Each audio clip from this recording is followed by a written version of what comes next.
on Studio 10. We always have a big smile on our face, but today we're gonna pout just for a little bit, but it's all for good reason, because joining us right now is New York Times best-selling author Deborah Diesen, whose book Pout Pout Fish has made both kids and adults smile. So welcome into Studio 10. Well, thank you. It's a pleasure to be here. Yes. Oh, I'm so excited to dive in. I used to work at a daycare, and Pout Pout Fish was a big hit with all the kids, and obviously became my favorite. But you're a mid-Michigander living in Grand Ledge, but your children's book has made a splash all over the country, inspiring a whole series that we have going on here. But what's it like to see your book kind of make this splash and make an impact on these kids and families? It's been a great deal of fun. The first book, The Pout Pout Fish, came out in 2008. So Mr. Fish and his friends have had a lot of adventures over the years.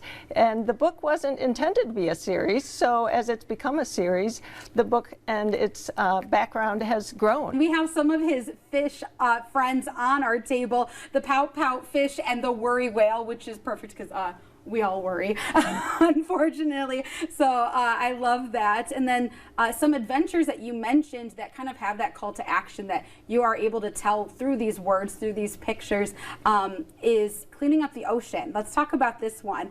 Tell me what kind of inspired this book and this adventure for Pout Pout Fish. So in the Pout Pout Fish Cleans Up the Ocean, Mr. Fish and his friends notice that there's a big mess in the ocean, and they pay attention to it and realize that they have caused the mess and they need to work together to fix it. So they do research and then they talk about it, they problem solve together. And that's what they discover. Together, we're the answer. Something with a similar theme in terms of working together and to making that change is this book, which is kind of very timely right now with Election Day rolling around the corner in November. But it's called Equality's Call, and it's nonfiction and no fish in there. Tell us a little bit about what inspired this. What made you want to kind of branch out of the Pout Pout Fish?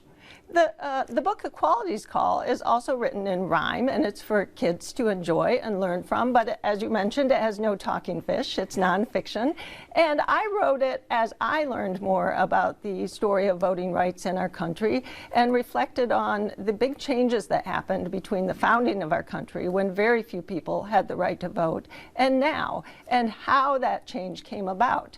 And similar to the Pout Pout Fish Cleans Up the Ocean, people noticed that something was wrong, they spoke up, and then they worked together to solve the problem and to make changes. That is something I want kids to know, that if they notice something's wrong, whether it's a small thing or a big thing, they can speak up, they can work with others, and they have the power to make a change. Do you mind reading a little bit for us for the words that you think have that biggest message at the end? I'd be happy to. The journey's not over. The work hasn't ended. Democracy's dream must be constantly tended. But where we are now is a debt that we owe to the work of more people than ever will know. And each time we vote, we acknowledge that past. We honor our rights to ensure they will last. For to vote is to answer equality's call. And each time we vote with them all. So thank you so much for stopping by and sharing these stories and having a little bit of a Studio 10 story time and kind of getting that inspiration for us all as we wrap up October and head into November. So thank you so much.